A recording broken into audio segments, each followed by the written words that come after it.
नमस्कार, मैं सिमी चौहान। आज हमारे साथ नोएडा से additional DCP Kumar Ranvijay sir हैं।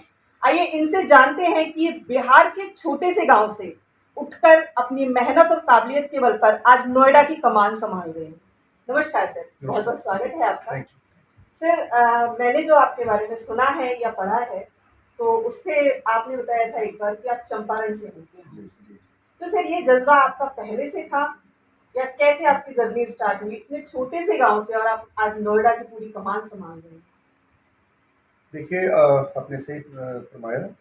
मेरा अ, बचपन बिहार के छोटे से गांव में बीता है। मैं पूर्वी चंपारण जिले के रक्सौल अनुमंडल के आदापुर एक छोटा सा जगह है, वही से बिलोंग करता हूँ। हम लोग बेसिकली निम्न मध्यम वर्गीय किसान परिवार से ताल्लुक़ रखते हैं। और हम लोग के यहाँ जब हम लोग कॉन्शियस हुए, बचपन हम लोग का बीत रहा था, तो देखा कि काफ़ी अभाव है और बहुत सारी परेशानियाँ हम लोगों ने देखी लोगों को। तो ऐसा लगता था कि हम लोग भी अपने जीवन में आगे बढ़ें और कुछ करके उसके बाद इस समाज की सेवा करें। हम लोग मेहनत करके यहाँ की जो स्थितियाँ हैं उसको सुधारें।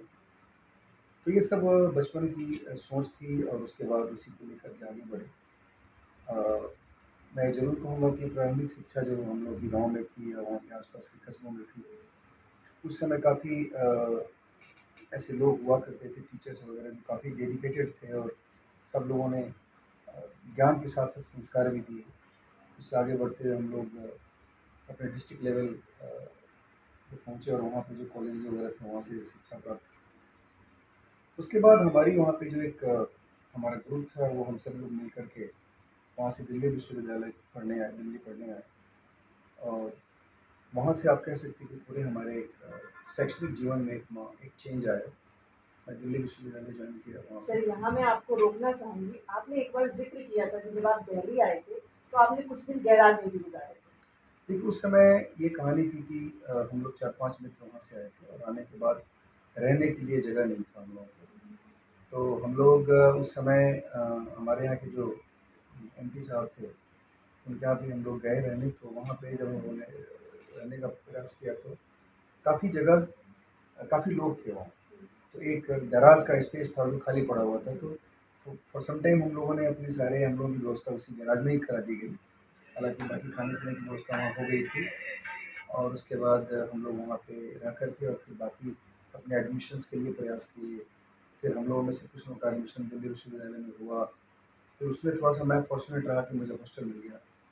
तो मुझे 3-4 महीने लगभग बाहर रहने का मौका मिला।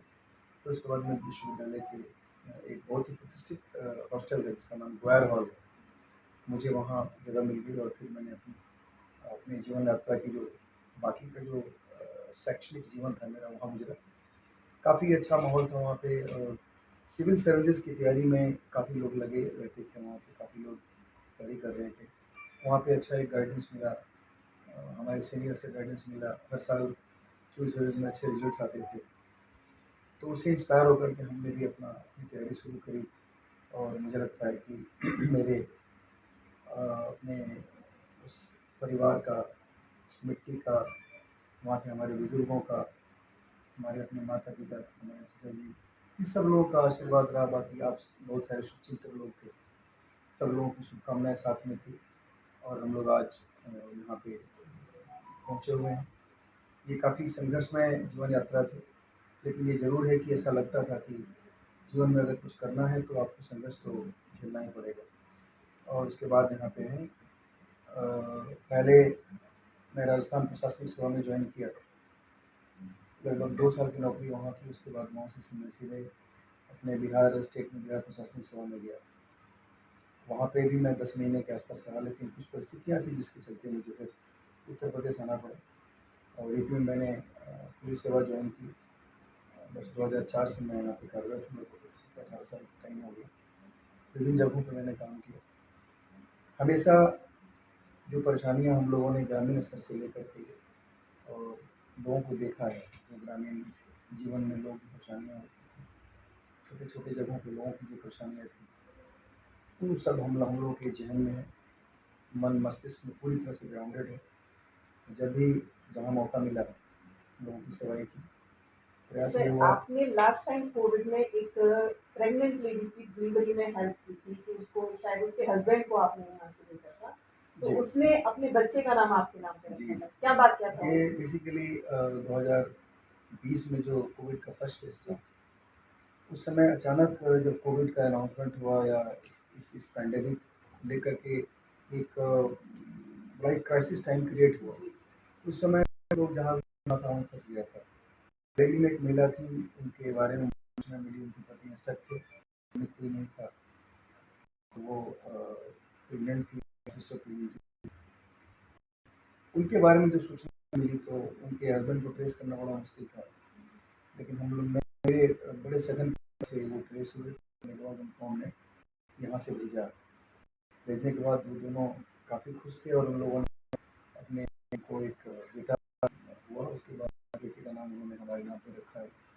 और ये मैं समझता हूँ कि एक मेरे अपने हृदय से जब लोग आप किसी किसी की सेवा करते हैं तो ऐसी सिचुएशंस में अगर इस तरह से कोई बात होती है तो लगता है कि ये एक ऐसा रिवॉर्ड है जो जीवन में कभी आप भूल नहीं भूल सकते। नहीं सकते। सुनने में आया था कि वो मूवी में जी, फिर भी जी, उन्होंने बेटे का मुस्लिम नाम परिवार है, रणविजय मुस्लिम खान परिवार रखा है, है। रजनी खान रखा है। ये सब चीज़ें आदमी के जीवन में बड़ा ही एक अविस्मरणीय क्षण होता है।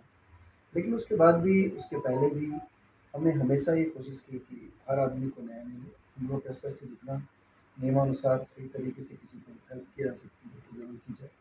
और यही मैंने इंश्योर किया आज तक। और जिस जगहों पे मैंने काम किया, चाहे वो इंदौर हो, चाहे जौनपुर हो, चाहे गाज़ियाबाद हो, चाहे मेरठ हो, बागपत हो, आज लगभग पौने 3 जगह हो गए नोएडा में। हर जगह हमने लोगों की सेवा करनी चाहिए और यही रहा कि जितना मेरी क्षमता है, क्षमता से ज़्यादा प्रयास करके और अपने कर्तव्यों को सही तरीके से निभाना चाहिए। सर, बाकी जगह के मुकाबले नोएडा का क्षेत्र या कार्यभार कहीं बहुत ज़्यादा है। ऐसे में किन चुनौतियों का सामना करते हैं? कैसे मैनेज करते हैं? ऐसे तो हम लोग का जो एरिया है लॉ इन्फोर्समेंट का एरिया मुझे लगता है कि ऐसा एरिया है, हर जगह आपको जो इश्यूज़ मिलेंगे वो इश्यूज़ होते हैं। हम लोग अगर नोएडा में हैं तो नोएडा में जो का पैटर्न है, जो क्राइम के हैं या जो क्राइम करने वाले लोग उनका उनका जो एक सेट है वो बाकी जगहों से थोड़ा डिफर करेगा। और उसी प्रकार से किसी भी आप जगह जाएंगे तो आपको एक डिफरेंट सेट मिलेगा जहाँ पे अपराधी, वहाँ के लोग, सब लोगों का अपना एक वे ऑफ थिंकिंग होता है, सब डिफरेंट मिलेगा। मुझे याद है कि हम लोग जब यहाँ आए थे तो हमने देखा नोएडा में उस समय जो स्वागत व्यवस्थाएं होती हैं वही थी। यहाँ पे एसएसपी साहब थे और बाकी लोग उनके साथ काम कर रहे थे टीम में। लेकिन माननीय मुख्यमंत्री जी ने 2020 में यहाँ कमिश्नरेट व्यवस्था शुरू करी। यहाँ के लोगों की बहुत दिनों से डिमांड थी। दिल्ली बगल है तो हमेशा लोग पुलिस के हिसाब से यहाँ रहना चाह रहे थे। यहाँ के लोगों की अपेक्षा लोग माननीय मुख्यमंत्री जी ने यहाँ सिस्टम की व्यवस्था और उसका इफेक्ट ये हुआ कि एक बड़े एबल एंड कॉम्पिटेंट लीडर उन्होंने नोएडा की कमान दी। श्री आलोक सिंह साहब को ये कमान और उन्होंने बहुत ही मेटिकुलसली व्यवस्थित तरीके से इस व्यवस्था को यहाँ लागू कराने का प्रयास किया। चाहे वो सबसे इम्पोर्टेंट पॉइंट कि पूरी बिहेवियर चेंज करें, लोगों को ये समझ में आए कि यहाँ सेवा करने के लिए रिस्पॉन्स हमारा अच्छा हो। उसके बाद क्राइम और क्राइम का जो है उसका एक बहुत ही थॉट एनालिसिस किया गया। उन्होंने देखा कि किस तरीके से हम वर्टिकल्स तैयार करेंगे। केवल इतना ही नहीं, केवल डिसिप्लिन ही नहीं बल्कि ह्यूमन क्राइम के लिए अलग, ट्रैफिक के लिए अलग, क्राइम के लिए अलग, ये सारी व्यवस्थाएं अलग अलग की गई और एक टीम यहाँ पे अच्छी टीम भेजी गई। इसका परिणाम ये हुआ है कि लगातार आप देखेंगे तो लगातार ये हर अपराध में जी, और ग्रेजुअली हम लोगों ने अपराध पे काफ़ी हद तक पूरी तरह नियंत्रित किया हुआ है। स्ट्रीट क्राइम का सबसे बड़ा इशू था, उसको हम लोगों ने एकदम पूरी तरह से कंट्रोल हुआ है। सैकड़ों की तादाद में हम लोगों ने ऐसे अपराधी जेल भेजे हैं, स्नैच जेल गए हैं, ऑटो लिफ्टर्स जेल गए हैं। तो लगातार ये व्यवस्थाएं हम लोग की तरफ से की गई है और हम लोग लगातार इसमें सफल होते हैं। एक सबसे इम्पोर्टेंट पॉइंट कहूँगा वो ये था कि यहाँ पे जो ऑर्गेनाइज क्राइम की जो स्थिति थी, ऑर्गेनाइज क्राइम संगठित अपराध जिसे व्हाइट कॉलर क्रिमिनल्स कुछ थे, उन्होंने अपना घर बनाकर यहाँ पे हमेशा काम किया। जैसे यहाँ पे सुंदरवाटी गैंग था, नीना गैंग था, रंदी पार्टी, इस तरह के सारे गैंग्स सारी इकोनॉमिक एक्टिविटीज़ में एक तरह से घुसते और वहाँ घुस करके ठेका लेना, तमाम तरह के ठेका लेना और ले करके लेने के बाद वहाँ के पूरे इकोनॉमिक को प्रभावित करने वाला करते थे। हम लोगों ने बड़े सिस्टमेटिकली कार्रवाइयाँ करी हैं, इनके इनके खिलाफ गैंग हुआ है, गैंगस्टर में इनकी प्रॉपर्टी सीज हुई है, अटैच हुई है, पूरी तरह से इनकी जो इकोनॉमिक बेस था उसको तोड़ा गया है। करोड़ों रुपये की संपत्ति हम लोगों ने ऐसे बरामद और सरकार ने इसको अटैच किया है। तो एक ऑर्गेनाइज क्राइम को यहाँ पे किया गया, प्लस जो फ्रॉड एक बहुत बड़ा इशू है यहाँ का, बहुत फ्रॉड गैंग्स यहाँ काम करते हैं, उस पर भी हम लोगों ने समझने के लिए किया। बहुत सारे फर्जी कॉल सेंटर पकड़े गए यहाँ पे।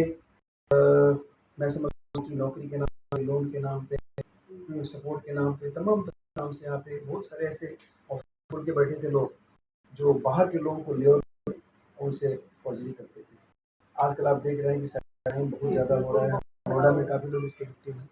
इस प्रकार हम लोगों ने तमाम इस तरह के गैंग्स को हम लोगों ने बस्ट किए और पूरी तरह से सारी क्राइम का जितना पैटर्न था उसको ढंग से समझ उस पर काम किया गया। बहुत अच्छी तरह से हम लोग आगे से सर, जब किसान आंदोलन हुआ था तो कई बार ट्विटर पे और यूट्यूब पे काफी सारे न्यूज आए थे, हर जगह आप साथ खड़े थे, कितनी परिस्थितियों का सामना करना पड़ा? देखिए, हमारे यहाँ 4-5 महीने लगातार किसान आंदोलन चला। यहाँ अथॉरिटी के कुछ ग्रीवेंस थे, जो लगातार अथॉरिटी को सामने धरना दे रहे थे। हम लोगों ने बड़ी सूझबूझ के साथ अपने सीपी साहब के नेतृत्व में कमिश्नर साहब ने अच्छे तरह से गाइड किया कि पल किया उन्होंने, उनके मंशा के अनुरूप जो चीज़ें अनुसार थी उन्होंने हम लोग को बताया। हम लोगों ने सही तरीके से उसको चलाया आंदोलन, क्योंकि मैं समझता हूँ कि यही का काम हम लोग को करना था अथॉरिटी और किसानों के बीच में। वो हम लोगों ने निभाई, हमारे क्षेत्र का मामला था, तो हमें हम लोगों के साथ खड़ा रहना आपके पड़ता पास था तो अक्सर आपको वहाँ देखा जी जी जाता जी था। हमेशा जाना। बीच में आपने देखा जब वो एक किसान आंदोलन चला जिसमें बॉर्डर्स पे लोग बैठ गए, लेकिन हम लोगों ने, हमारे किसान बैठे थे, उन लोग को हम लोगों ने जब सही चीज़ें बताई तो हमारी बात करके वहाँ से लोग चले गए थे। हमारे पहले भी चले गए थे, हमारे यहाँ जाम नहीं लगा ज़्यादा दिन तक। लेकिन बात ज़रूर है कि किसान आंदोलन भी यहाँ की समस्या है जिसे हमें हैंडल करना पड़ता है। एक औद्योगिक जगह है, औद्योगिक नगर है जी। अभी आपने देखा है कि एयरपोर्ट बन रहा है और यहाँ पे ज़मीन के एक्विजिशन से लेकर के उनके कंपनसेशन को लेकर के उनके अपने कुछ डिमांड्स होते हैं। ये सारी बेसिकली लैंड एक्विजिशन से जुड़े हुए बहुत सारे मुद्दे होते हैं जिसको करके हम लोग को बहुत सारे law and order issues handle करना होता है। तो कुल मिलाकर के हम लोगों ने इस लॉ एंड ऑर्डर के फ्रंट पे भी आपने देखा होगा, चाहे कहीं कुछ भी हो गया हो, बट नोएडा में कहीं कोई समस्या नहीं हुई। हम लोग बहुत समय रहते हुए हम लोगों ने चीज़ों पे काबू पाया और हम लोगों ने हमेशा प्रयास किया कभी नोएडा की जो पुलिस और खास करके जो कमिश्नर व्यवस्था की नहीं, इस पे कभी कोई आँच ना आए, कभी कोई दाग न लगे और एक लोगों को मैसेज दिया जाए। और मैं आपको बड़ा दावे के साथ कह सकता हूँ कि स्टार्टिंग में केवल 2 जनपद कमिश्नरेट व्यवस्था लगाई गई और नोएडा पुलिस की मेहनत और हमारे कमिश्नर साहब के नेतृत्व का ये परिणाम रहा कि बाद में और जगहों पर भी कमिश्नरेट व्यवस्था लगाई गई और जगह लगाने की बात भी की है। तो मेरा ये कहना है कि हम जिस काम के लिए आए हैं, हमारा जो वो कर्म हम लोग सही तरीके से करते रहें, बाकी चीज़ें फिर पब्लिक बताती हैं और आप हमारी जो यहाँ की रिस्पेक्टेड हमारे सम्मानजनक नागरिक हैं, हमारे जो लोग हैं, सबको पता है कि काफ़ी एलिट क्लास के लोग यहाँ रहते हैं। यहाँ पे हमारे इंडस्ट्रियलिस्ट भी रहते हैं, इलेक्ट्रिक्स भी रहते हैं, हमारे डिप्लोमेट्स, हमारे सारे पॉलिटिशियंस, अच्छे अच्छे लोग, रिटायर्ड अधिकारी काफ़ी हैं।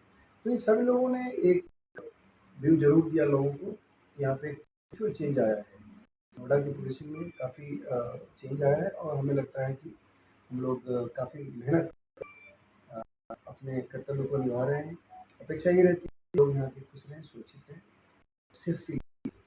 एक जो हाथरस कांड हुआ उसमें राहुल गांधी से आपकी कुछ झड़प हुई थी या सुनने में आया, मीडिया पे काफी वायरल भी हुआ था वीडियो कि राहुल गांधी को धक्का दिया गया, उनको जाने से वहां गया था, नहीं देखिए, परमिशन नहीं थी मैं जाने आपको बताऊं कि वो एक ऐसा सिचुएशन था जहाँ पे कानून व्यवस्था की स्थिति के मद्देनजर और हम लोगों को संबंधित जनपद हाथरस से संभवतः हमारे पास चिट्ठी थी और उस तरह से हम लोग को निर्देश दिए गए थे कि यहाँ पे अगर यहाँ से ये जाएंगे तो स्थिति थोड़ी सी बिगड़ेगी और ऐसी परिस्थिति में हम लोग को वहाँ जाने से रोकना है। तो निर्देशानुसार नियमानुसार हम लोगों ने उनको रोकने का प्रयास किया और उसी बीच में थोड़ी सी जो कार्यकर्ता थे उन लोगों के साथ धक्का मुक्की होती है और हम लोगों ने हमेशा कोशिश ये की कि हम किसी को पर्सनली कभी कुछ नहीं करते। हम तो हमारा जो काम होता है वो होता है कि नियम के अनुसार जो नोटिस हैं उसको हम करें और उसी क्रम में राहुल जी भी आए उस समय, उनसे भी उनको भी रोका गया, उनसे डिस्कस किया गया, फिर उसके बाद हमारी बातों को उन्होंने मान करके वहाँ से वापस भी चले गए। तो इस तरह हम लोग इस लाइफ में होती रहती है। हम कानून व्यवस्था स्थिति को ठीक करने के लिए सड़कों पे होते हैं तो बहुत सारी ऐसी स्थितियाँ पैदा होती हैं जिसको उस समय मौके पर हमें अपने सिचुएशन को देख करके, सर्कमस्टांसेस को देख करके निर्णय लेना होता है, निर्णय लेकर के उसको रिजॉल्व करते हैं। तो ये हमेशा हम लोग के एक पार्ट है। सर एक चीज और, आप बिहार से और वहां से काफी अच्छे ऑफिसर्स, सिविल सेवा अफसर ज्यादातर लोग निकलते हैं, लेकिन वहां की स्थिति आज भी खराब है, सुधार करना चाहिए या क्या वहाँ ऐसा होना चाहिए जो वहाँ की परिस्थिति? देखिए, मैं एक चीज़ मानता हूँ कि वहाँ के लोगों में काम करने की बहुत सारे बहुत ही इंडस्ट्रीज होती है, बहुत काम करना चाहिए, चाहे वो पढ़ाई के लेवल पे चाहे उसके बाद अपने पर्सनल लाइफ में भी और अपने प्रोफेशनल लाइफ में, दोनों ही लाइफ में बहुत मेहनती होते हैं। हमको लगता है कि उनको थकते हैं जो रिटायरमेंट के बाद ही।